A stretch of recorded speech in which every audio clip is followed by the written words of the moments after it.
Good morning, everyone, and welcome to this session of Shape Your Future, a webinar series that is supported by the Victorian Challenge and Enrichment series and delivered by STELR and the Academy of Technology and Engineering.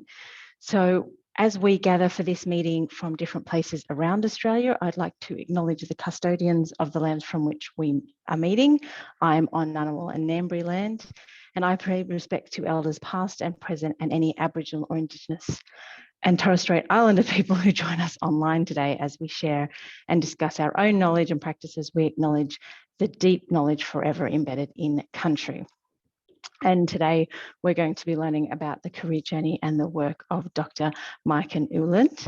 And I'm very happy I'm getting as close to right as I can, who's going to tell us about her work and her journey and what she's been working on. If at any time you have any questions, there's a Q&A button at the bottom of the screen, and that's the best place to put your questions in, and we'll answer them in the Q&A session at the end. There is also a worksheet associated with this session, which you can access from the STELR website, or if you email stellar.admin@atsi.org.au, we can send it on to you. So please put any questions that you have in the Q&A, not the chat, and we will get started. So Maiken, I would like to welcome you to talk today. Thank you so much, and thanks for having me. I'm going to just get my presentation up, so please just bear with me for a couple seconds. Come on, technology. There we go. All right, so thanks again for having me. So my talk, I've titled it a little bit cheekily, Death, Detection and Determination, and hopefully you'll see why that is. But I thought I'd start a little bit about just who am I. So my name's Maiken, as was introduced. I'm originally from Norway, which is just up here in that country. That's the flag there. So I'm from Europe, originally Northern Europe, and I grew up loving nature. And that's a big part of what I do today is that fact that I really like being outdoors. I also loved puzzles when I was growing up, and I really, really enjoyed science. So I always wanted to do something where I could combine my love for the outdoors, my love for science, and also the fact that I really loved solving things. So I ended up doing forensic science over in Canada. So I took a plane over, left the family behind, and went to university in Canada to study forensic science. And here's just an image of me at a fake crime scene where we're learning how to collect evidence. And once I was in Canada, I found an area called forensic taphonomy, which is what I'm going to tell you a little bit about today. That I really, really just fell in love with. And I was lucky enough to have an opportunity to then come to Australia to do a PhD in forensic taphonomy. So I hopped on a plane, came over to Sydney and started doing my PhD here, and I've stayed ever since. So I've finished my PhD and now I work as a researcher at UTS, which is the University of Technology in Sydney. So here's me outside the facility where I do a lot of my work. And it's a very unique facility. It's actually a place where we can study how donated humans break down over time. So quite unique area of work. And majority of the research that I do at the moment is in mass disasters. So that can be like earthquakes, floods, fires, large explosions, anything that will cause a lot of destruction in the area that it's in. And one of the things in those mass disasters is that it's really hard to find people. So find victims, whether they're living or they've unfortunately passed away. It's really hard to find these victims. So that's what I'm working on. I really want to create better ways for us to find these individuals quickly so that we can save lives, but also so that we can give answers to a lot of the family members that are anxiously waiting at home to hear what happened to their loved one. So I'll take it back a little bit before I go into that disaster work a little bit more. I just thought I'd explain what forensic taphonomy is, because it's not the most common term. Everyone knows forensics because we know CSI, you know, we watch Bones on TV, and we've all heard of forensic science, hopefully. But taphonomy part of it, it's actually looking at everything that happens to the human body from the moment we stop being alive. So when someone dies and then until they're found.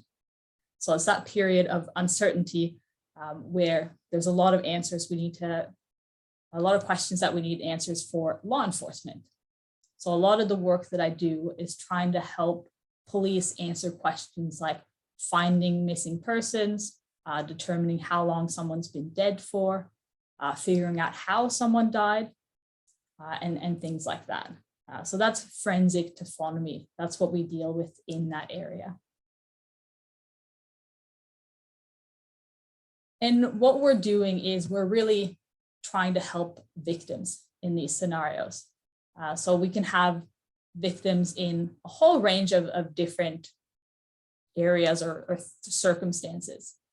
So one thing we're trying to do is trying to help find missing persons, for example. And that can be just a bushwalker that's gone hiking, unfortunately couldn't find their way home and have subsequently disappeared or never made their way home. So it doesn't necessarily have to be just, you know, your murders, your crimes that you hear about on CSI. But we do also deal with those type of victims. And then our victims can also be part of a mass disaster event, which is what you're seeing on that image over here with the guy with the helmet. That's actually a plane crash. So that's the disaster scene after a plane crash. So we want to help all the victims that were involved in those type of scenarios.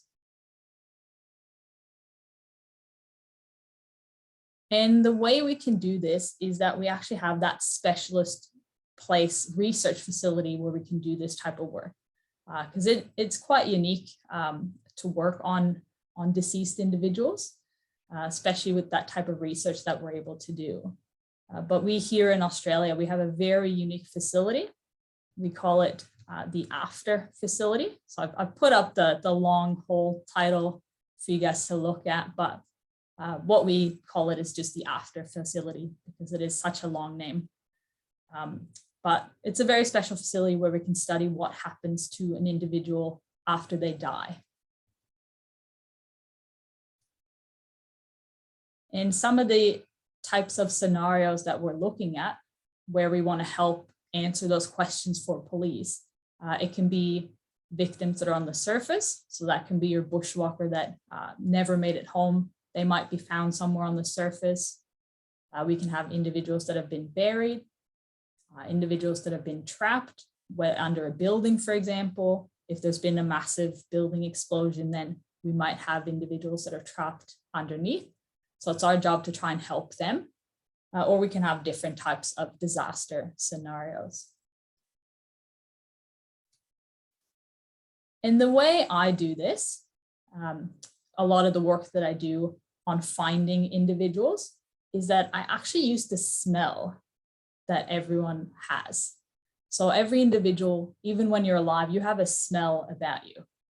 And you can find that out really easily if you, for example, say you have a dog, your dog's been out in the water, they come back and they definitely have quite a strong smell about them. So every living thing will have a smell. And this smell is made up of a whole range of different chemicals. And the thing is, we have a smell when we're alive, but we also have a smell when we're dead. And this smell comes because as the body is breaking down, we are releasing all of these different type of chemicals as a byproduct of that decomposition process. And we use this smell to find individuals. So we're basically taking what the scent detection dogs, which is what I've shown an image of here, we're taking what they do because dogs are really good. You can train them to find pretty much anything. So we're taking the fact that dogs know how to use smell to find things. So what if we can do the same, but we're going to do it slightly differently? Because the dogs, although they're absolutely fantastic at what they do, They can be quite expensive to train and to keep. It's a lot of work and a lot of money involved in that. And they only work for pretty short periods of time. So when you send them out to a disaster, they can work for, say, 20 minutes, and then they need to rest and recover before they can go out again. And another thing with the dogs is that we can't really send them into all types of disaster. If there, for example, has been a plane crash, it can be quite dangerous for the dogs to go out there. So you wouldn't send humans out, so you obviously wouldn't send dogs out as well. So instead, what I'm doing is I'm developing a way to do what the dogs do, but using the chemistry and using instruments to do it instead. So what I do a lot in my work is I'll recreate these disaster scenarios. And this is it's not the best diagram, but what this will represent is, say, for example, there's been a big explosion or a big earthquake and the building has collapsed. It's landed on top of people. There's a lot of different, there's metal, there's concrete, there's bricks, there's all this building material. And our job is to then find these individuals. So on the diagram, they're quite easy to see, but in reality, they would absolutely be completely covered. So what I'm doing is I'm using the chemistry, that smell that comes off of these individuals to find them. And to do that, I'm collecting what we call the volatile organic compounds. And you can see a range of those stations that I have. Oh, sorry, I'm just going to try and get my laser pointer. There we go. So we have these VOC stations that we set up all across that disaster site. So we've simulated a mass disaster, and then we're collecting the smell over a period of time. And collecting the smell, I often get asked, oh, do you go out and do you smell? So no, I don't. So it's not me doing the smelling. Instead, it's going to be an instrument. And something else I often get asked is, oh, do you just go out with like a container and try to capture the smell or just catch the air? And again, no, that's not really what I'm doing.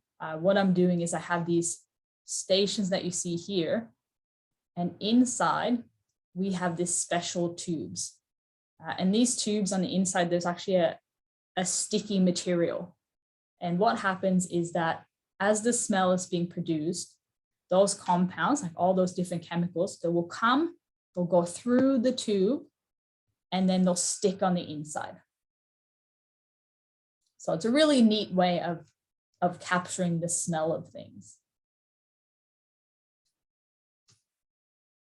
So we end up having our chemicals here, so our different things that make up the smell. They'll sit inside this tube that we've collected in the field. And then we take it back to the laboratory. And in the laboratory, we use an instrument that will take the whole range of the smell. So it's a very big, complex thing. A smell isn't just one thing. It's usually a mixture of many different things. And what this instrument can do is that it can take that complex mixture and separate it into its individual parts, which means that we'll know exactly what the smell is made up of, which is really, really cool. And we can use that to train the scent detection dogs so we can make them better at their job. But we can also try and get what we call biomarkers. So we get certain chemicals that are going to be really distinctive for what the human smell is like. And we can take those chemicals and we can create new methods to find just those chemicals.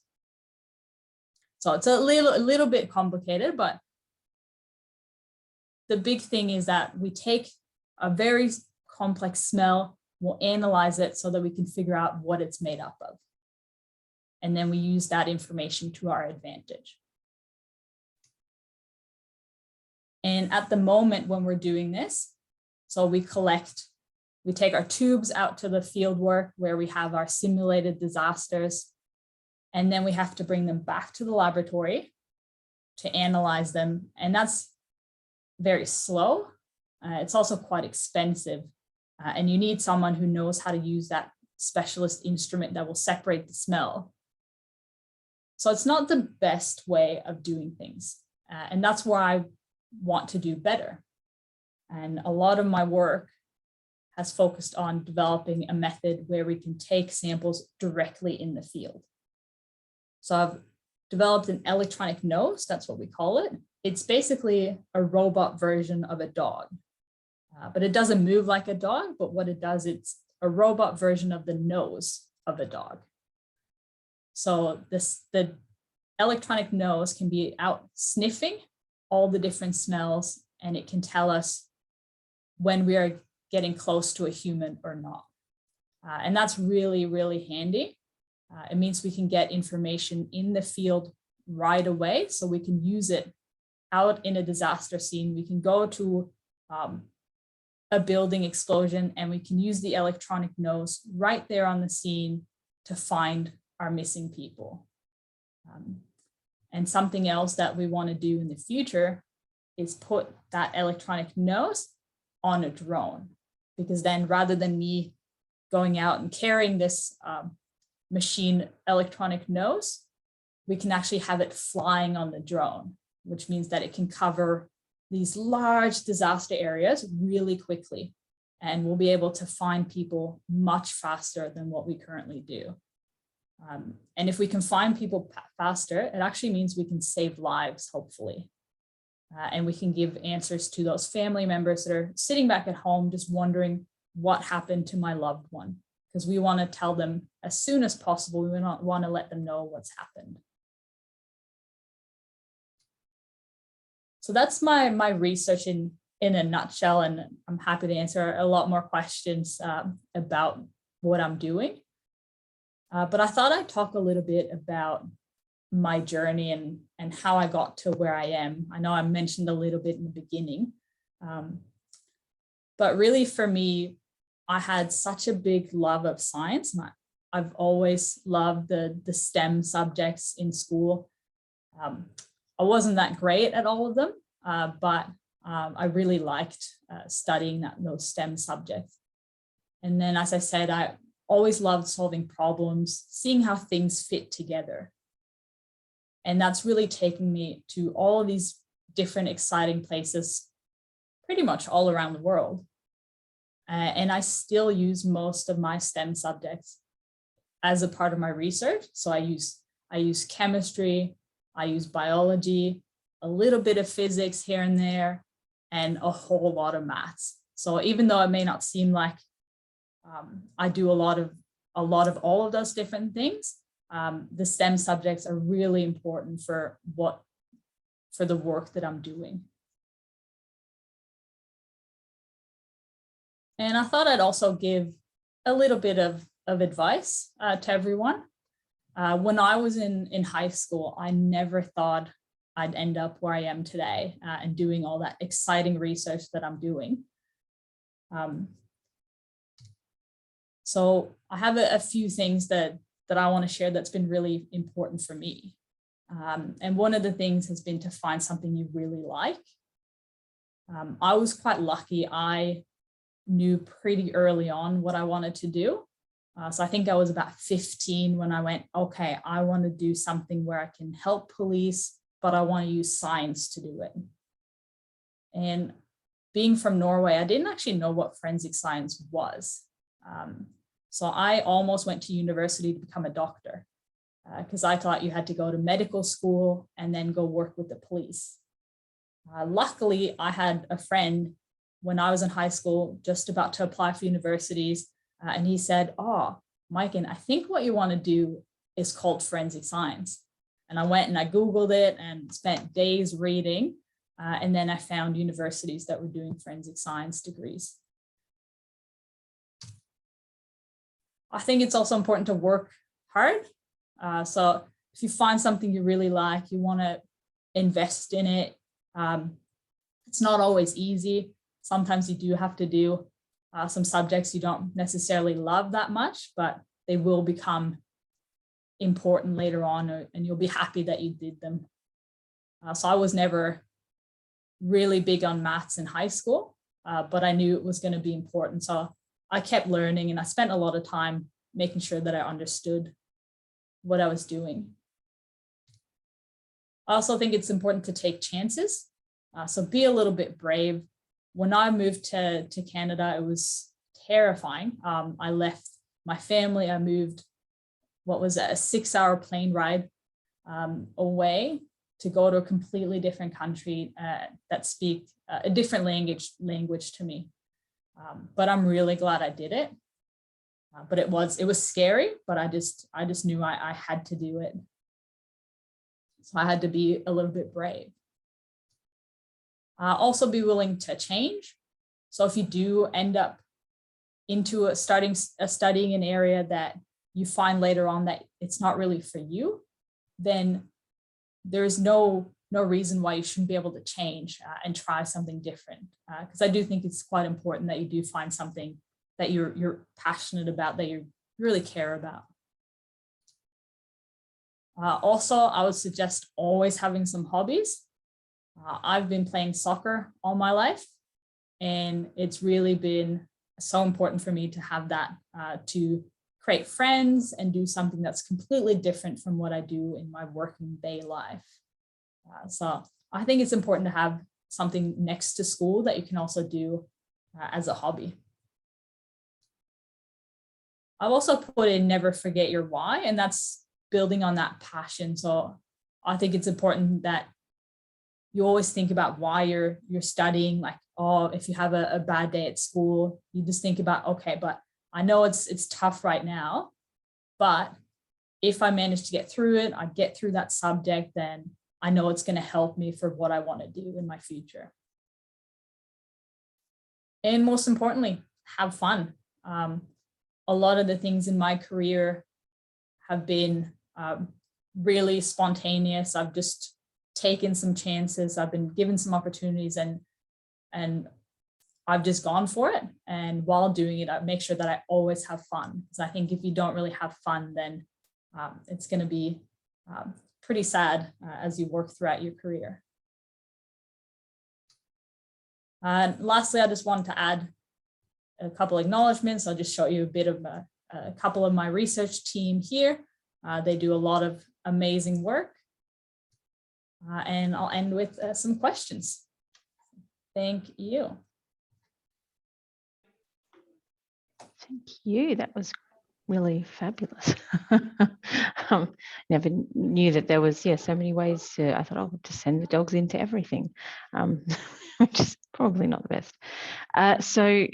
My kind of initial question was, how do we find people at the moment? Like, what's the process that people are using at the moment, particularly in disaster areas, I guess, when something's exploded, that's not as great as where we're going. Yes, at the moment, a lot of the work will be done by people. So we'll actually send people out to search the area, which can be pretty dangerous because there can be a lot of sharps, there can be explosive devices still at the disaster. We can also use some imaging techniques. So again, send out some drones with different types of cameras, but they don't always work as well as we'd like them to. Then we have the dogs. They're the best tool at the moment, but because of what I mentioned, that there is a lot of limitations with the dogs and reasons why we can't always use them.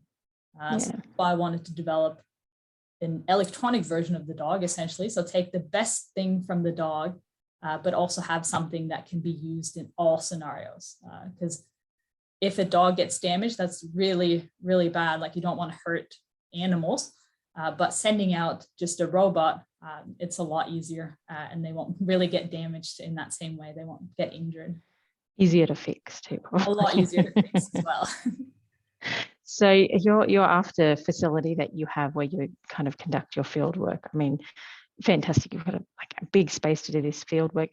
Is the articles you showed said it was the only Australian one. So do they have these around the world, and what's the difference between kind of ours and other ones? So there's a few in the US, and up until we opened the facility in Australia, we opened in 2016. And before that, we were the only facility outside the US. Now there's been a few more. So there's one in Canada and one in Amsterdam. But the reason why we need to have all of these different ones, excuse me, so the way that the decomposition process works is that it's very dependent on the climate. It's dependent on the temperature, dependent on the type of insects that we have, the type of scavengers, like which animals will come and feed.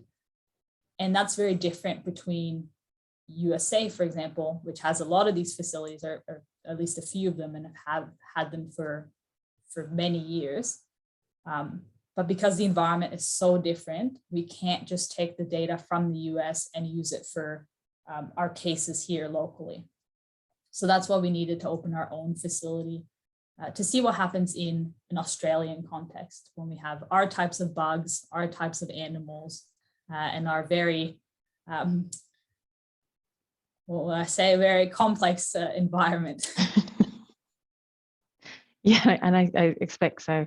So how, like you said you went in to do forensic science and then kind of got into this. Was there a kind of diverging point where you said, oh yeah, this is a specific part of forensics that I want to get involved in? Was there something that piqued your interest on it? There was. So when I came to Canada, I had, in my first year of university, I had a lecture, like an introductory lecture on forensic taphonomy, and I fell in love. I sat through the lecture and I went, oh my God, this is perfect. You get to investigate what happens to the whole body. It's incredibly complex. There's a lot of things we don't know.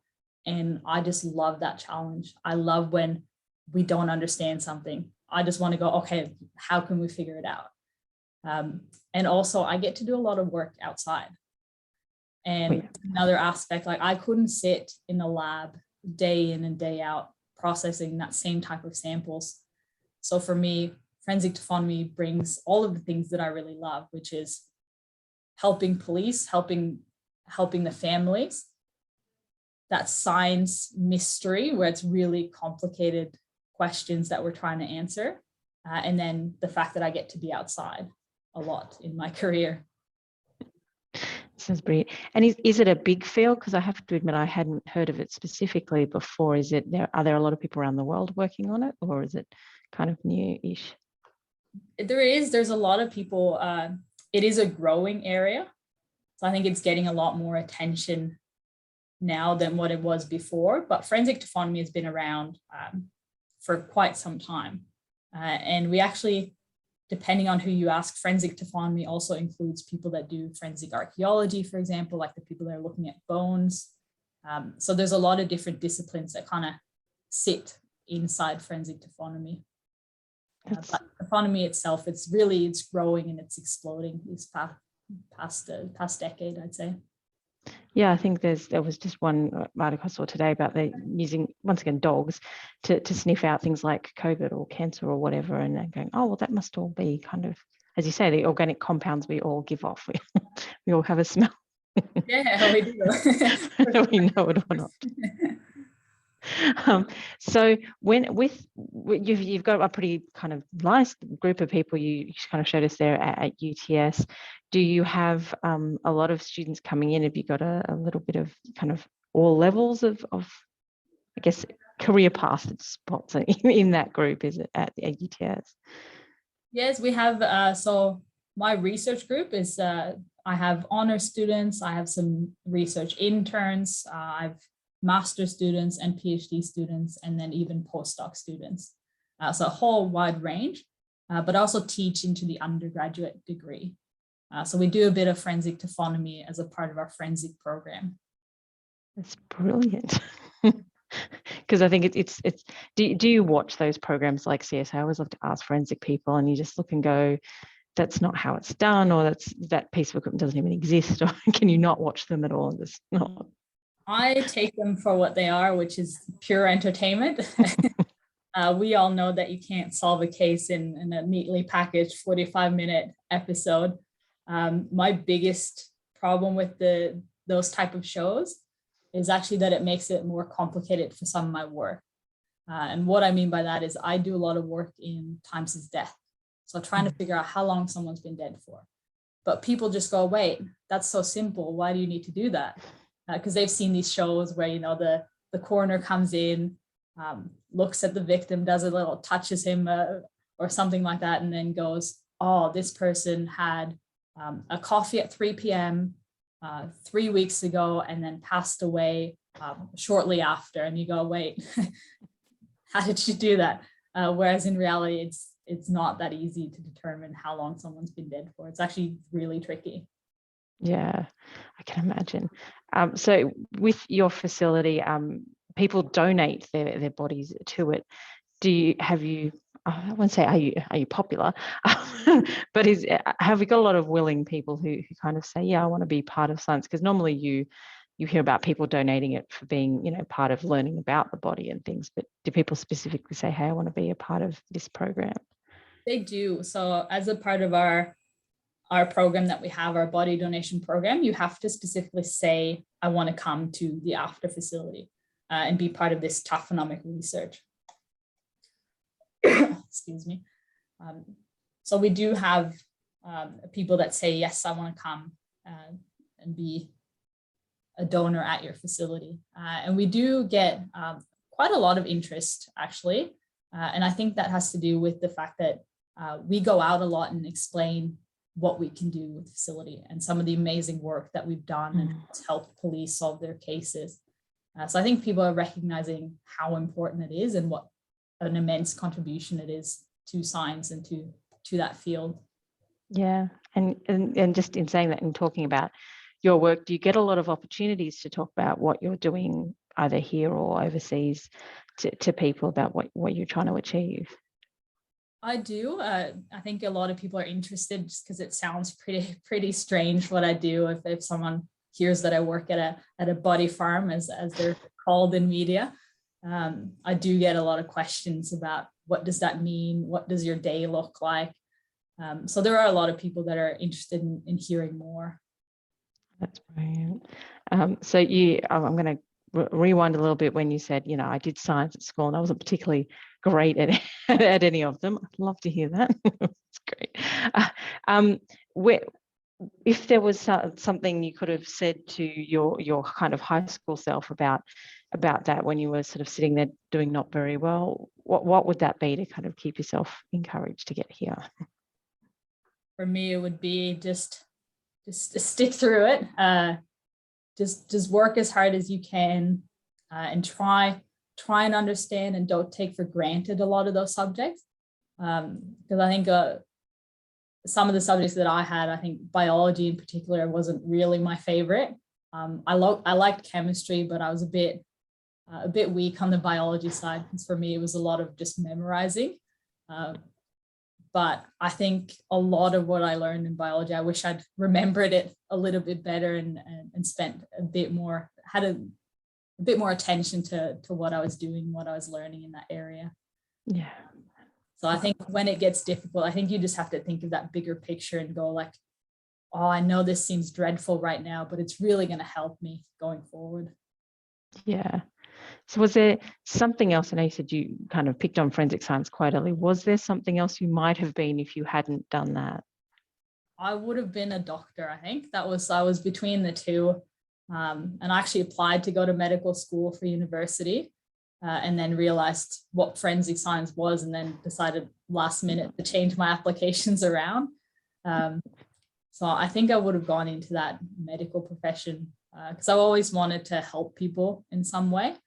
But I really wanted to do science, like use science to do it. And I feel like what I've picked, it suits me much better.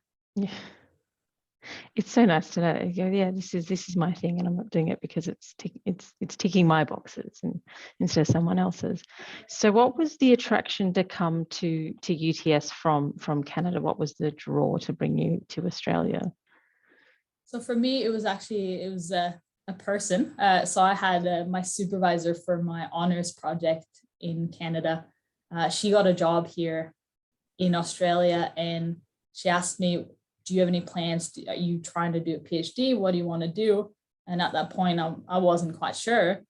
So when she said, well, I'm going to Australia, there'll be a spot there if you want to. I went, well, that sounds pretty cool. I haven't been to Australia yet. I've heard they have, and I looked it up, it had amazing facilities. The forensic science program is really strong here. So for me, it just ticked a few of those boxes, and I went, all right, let's do it. Let's give it a go. And I really loved your advice on like the be brave. You science happens everywhere, but you get to a little bit of everything. So it's we're very pleased that you came here. No, thank you. Science opens so many different doors, and you might not even know where it will take you. Like, I never thought I'd be living in Australia doing what I do, and all because I really just loved chemistry when I was growing up and loved solving things.